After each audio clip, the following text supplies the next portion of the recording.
আজকে কিন্তু দারুণ একটা ইনফরমেশন নিয়ে আপনাদের সামনে বন্ধুরা বাড়িতে বসে মাত্র কিন্তু 1 মিনিটে আপনি দেখে নিতে পারবেন যে আপনার নামে কটা সিম অ্যাক্টিভেট রয়েছে। হ্যাঁ বন্ধুরা, আমরা কিন্তু যে কোনো অফিসিয়াল কাজে যে কোনো জায়গায় কিন্তু আধার কার্ড সাবমিট করি। তো এমনটা তো হচ্ছে না যে কখনো আমাদের আধার কার্ড দিয়ে কেউ সিম তুলে নিয়েছে বা আমরা বুঝতে পারছি না সেটা অপ্রয়োজনীয় কাজে ইউজ করা হচ্ছে।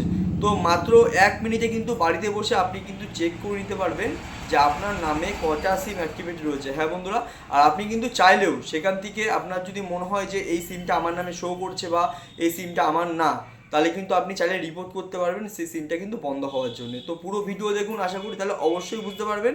দেখুন পুরো ভিডিও। তো প্রথমে বন্ধুরা আমরা আমাদের ফোনের গুগল ক্রোমটা ওপেন করে নেব। ওপেন করার পর লিখব ট্যাপকপ, TAFCOP, ট্যাপকপ টাইপ করব। টাইপ করে নিলাম, নিয়ে তারপরে সাবমিট করলে এই পেজটা আসবে। তো ওপরের অপশানটা খুলবো ট্যাপকপের। করার পরে একটু ওপরে যাব আমরা।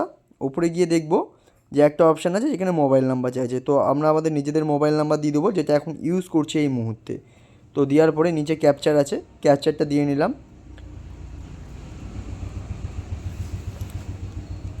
ক্যাপচারটা টাইপ করার পরে আমরা ওখানে ভ্যালিডেট ক্যাপচার, তো ওখানে ক্লিক করলে আমাদের ফোন নাম্বারে একটা ওটিপি যাবে। তো ওটিপি আসুক, ওটিপি সাবমিট করব।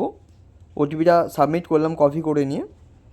তো সাবমিট করার পরে দেখুন এখানে কিন্তু শো করে যাবে, এই দেখুন আমার নাম্বারে কিন্তু এই মুহূর্তে 3টে সিম অ্যাক্টিভেট রয়েছে যার নাম্বারগুলো লাস্টে শো করছে।